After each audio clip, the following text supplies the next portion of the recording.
महाभारत भारतीयों का एक प्रमुख काव्य ग्रंथ है जो स्मृति के इतिहास वर्ग में आता है। कभी कभी इसे केवल भारत कहा जाता है। ये काव्य ग्रंथ भारत का अनुपम धार्मिक, पौराणिक, ऐतिहासिक और दार्शनिक ग्रंथ है। महाभारत की कहानी के बारे में तो आप लोगों ने जरूर पढ़ा होगा या सुना होगा। महाभारत में बताया गया है कि अर्जुन से बड़ा धनुर्धर कोई नहीं था। दोस्तों ने कहा है कि यदि अर्जुन के पास धनेश्वर चलाने का खर्च नहीं होता है तो शायद ही महाभारत युद्ध को पांडव जीत सके। दोस्तों, ये बात तो आप सभी लोग जानते ही होंगे कि जब सभी पांडव स्वर्ग जा रहे थे तभी उनकी मृत्यु हुई थी। लेकिन आपको जानकर हैरानी होगी कि अर्जुन की मौत स्वर्ग जाने के पहले भी हो चुकी थी। लेकिन महाभारत में एक ऐसी भी कहानी है जिसमें बताया गया है कि अर्जुन की इससे पहले भी एक बार मौत हो चुकी थी और देवी गंगा अर्जुन की मौत पर मुस्कुराने लगी थी। दोस्तों, कथा के अनुसार जब महाभारत का युद्ध समाप्त हुआ तब युधिष्ठिर को हस्तिनापुर का राजा बना दिया गया और कुछ ही दिन बाद भगवान श्री कृष्ण के कहने पर युधिष्ठिर ने अश्व यज्ञ की शुरुआत की और नियम अनुसार यज्ञ को अर्जुन के नेतृत्व में छोड़ दिया। जहां जहां अर्जुन अपनी सेना के साथ उसके पीछे पीछे हो जाता है। दोस्तों, यज्ञ का अश्व कई राज्यों से गुजरा जिसमें कई राजाओं ने तो अर्जुन से युद्ध करने से मना कर दिया और जो भी अर्जुन से युद्ध किया वे अर्जुन से हार गया। दोस्तों, इसी क्रम में यज्ञ का घोड़ाडी आता है जहां पर अर्जुन का बेटा भृगुवाहन राज्य करता था। जब अर्जुन के बेटे भृगुवाहन को पता चलता है कि उसके पिता उसके राज्य में आ गए हैं तब वह अपने पिता के स्वागत के लिए राज्य की सीमा पर पहुंच जाता है।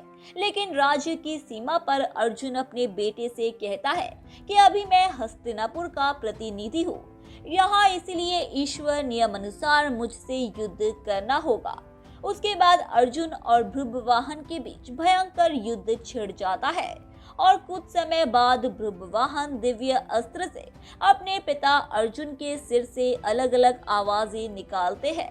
जब ये बात भगवान श्री कृष्ण और माता कुंती को पता चलती है कि दोनों मणिपत्र है और देखकर दोनों को झटका लगता है, तभी वहां पर भगवान श्री कृष्ण ने देखा कि देवी गंगा अर्जुन की मृत्यु से मुस्कुरा रही है।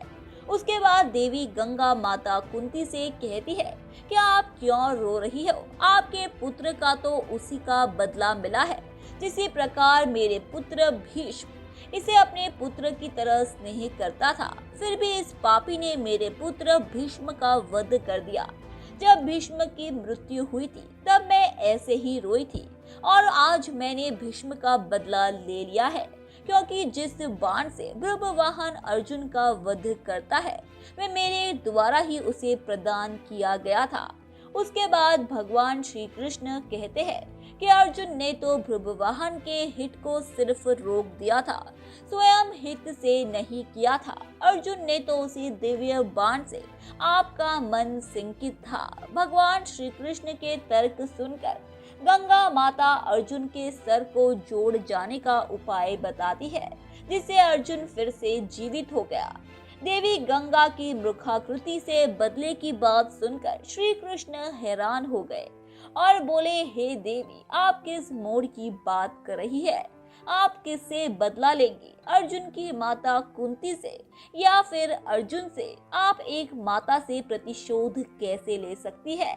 तब देवी ने कृष्ण से कहा, हे वासुदेव, ये तो आप जानते ही है कि अर्जुन ने उस समय मेरे पुत्र का वध किया जब वो निहत्या था।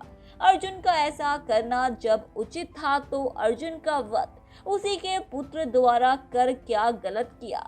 फिर देवी गंगा ने अर्जुन के सिर को धड़ से जोड़े जाने का रास्ता बताया और उसके बाद श्री कृष्ण ने अर्जुन की दूसरी पत्नी और भृगुवाहन की सौतेली मां उलूपी से प्राप्त नागमणि द्वारा अर्जुन को जीवित कर दिया। धन्यवाद दोस्तों, उम्मीद है कि आपको हमारे द्वारा बताई गई जानकारी काफी पसंद आई होगी। इसीलिए ऐसे ही रोचक तथ्यों और रहस्यों को जानते रहने के लिए हमारे चैनल को सब्सक्राइब करें, अपनी प्रतिक्रिया कमेंट बॉक्स में दें, उसे लाइक करें और अपने दोस्तों रिश्तेदारों को भी इस जानकारी से रूबरू कराने के लिए हमारे इस चैनल को ज़्यादा से ज़्यादा शेयर करें। धन्यवाद।